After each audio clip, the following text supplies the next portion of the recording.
I do not know what anything is for. You do not know what anything is for.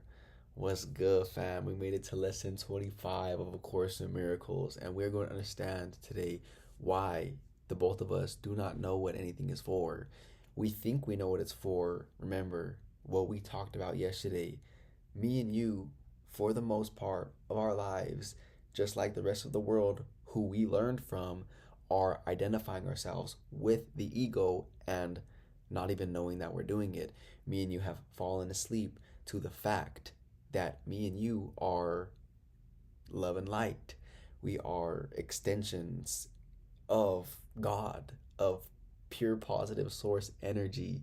That is who we are. But in any given moment that we don't know that, we are identifying with the ego who doesn't know anything. It thinks it does, but it really doesn't. And this is why we're going to learn we do not know what anything is for, because while we are identifying ourselves with the ego, we do not know what anything is for. And that is why, lesson 24, we do not perceive our own best interests. So let's go ahead and dive straight into this. If you got the book, you already know what to do. Pull up to lesson 25 and you'll find me there. And if you don't got the book, PDF is in the description. Now let's just dive right into this and see what we're talking about today, all right? Lesson 25 of A Course in Miracles. I do not know what anything is for. Purpose is meaning. Today's idea explains why nothing you see means anything. You do not know what it is for. Therefore, it is meaningless to you. Everything is for your own best interests. I'm going to say that one more time.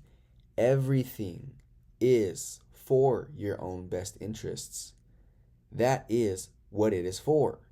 That is its purpose. That is what it means. It is in recognizing this that your goals become unified. It is in recognizing this that what you see is given meaning.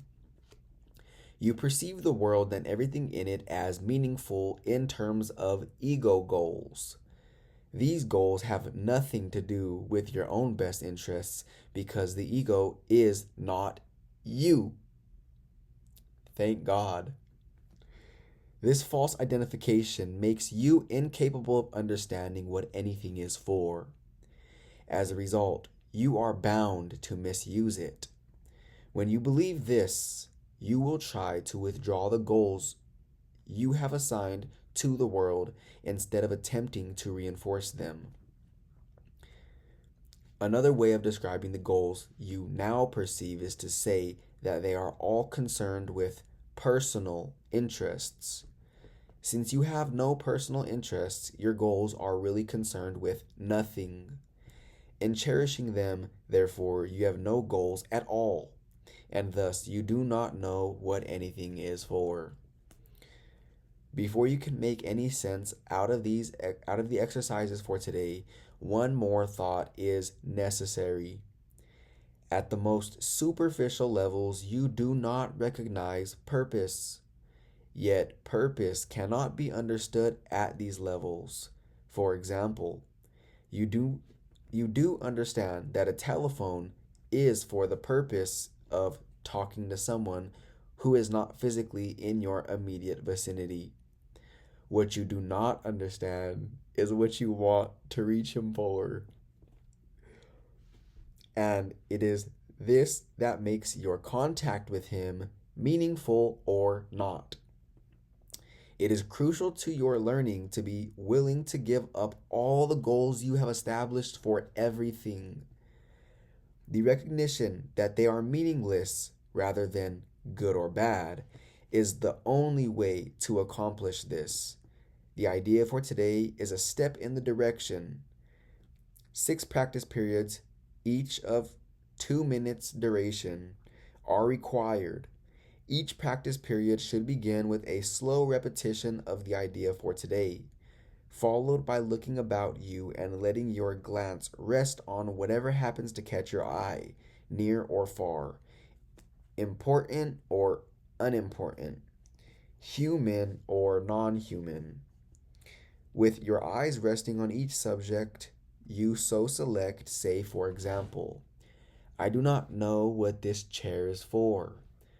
I do not know what this pencil is for. I do not know what this hand is for. Let's do a couple together and then we'll continue, all right? I do not know what this speaker is for. I do not know what this phone is for. I do not know what these AirPods are for. I do not know what this book is for. Say this quite slowly, without shifting your eyes from the subject until you have completed the statement about it. Then move on to the next subject and apply today's idea as before. All right, that is it. Now let's go ahead and talk about this. This is very big. This is good.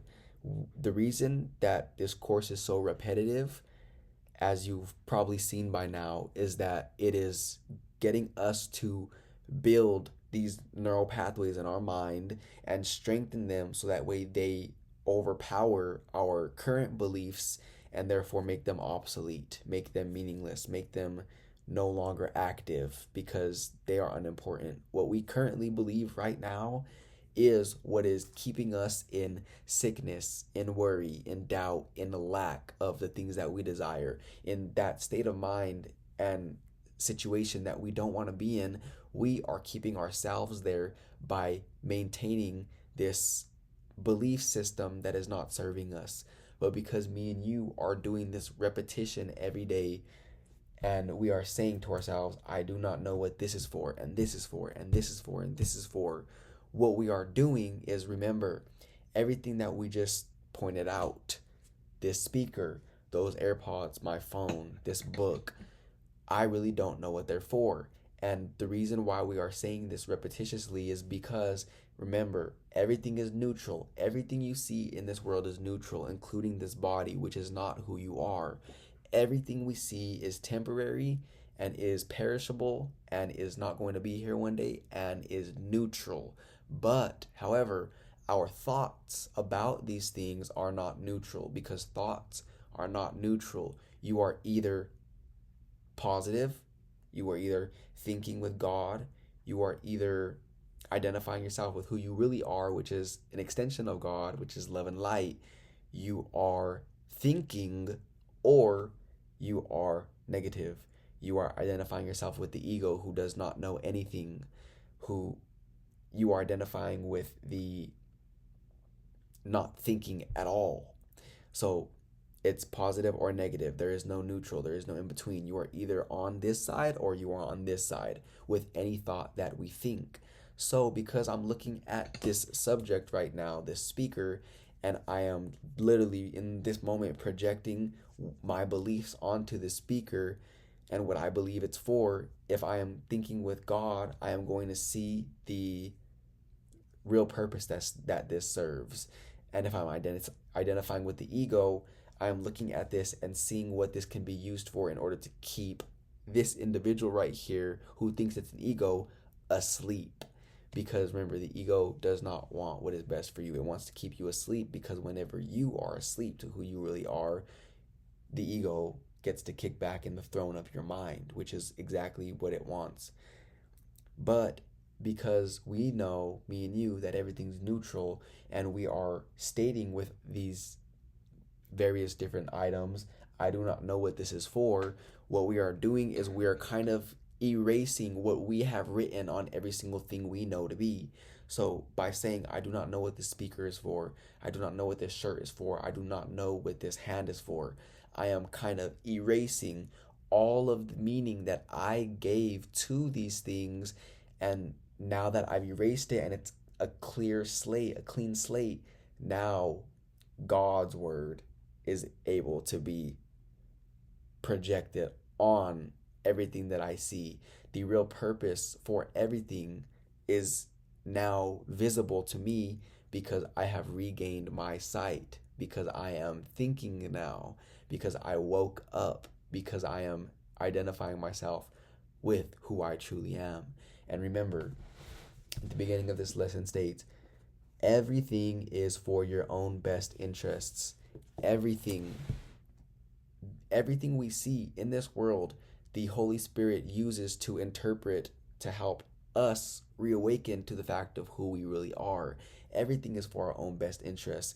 But because, like lesson 24 stated, I do not perceive my own best interests, it is because we are looking at these things in this world and these people, which are bodies, which is not who they are, and we have written all this junk over these blank pieces of paper, so to speak. So we think we know what this means when really we do not know. We only know the meaning we ascribed to it, which is meaningless, because most likely we are identifying ourselves with the ego, and we are seeing everything fear-based, worry-based, doubt-based. We are seeing things not at all. We are not seeing at all. We are hallucinating. We are thinking we are seeing our brother. We are thinking we are seeing this beautiful human being in front of us, but we are not, because we are seeing what they believe they did wrong to us. We are perceiving something that is not there. Remember, me and you are the same. So if I ever perceive something in you that is worry, doubt, fear, or lack, and I feel I have to protect myself from you because I'm afraid of you, then in that moment I forgot who I am, because who I am is who you are. And because I can't see who you are in any given moment, in that moment I am asleep as well. So I am perceiving you falsely, and I do not know my best interest whenever me and you are in relation to one another.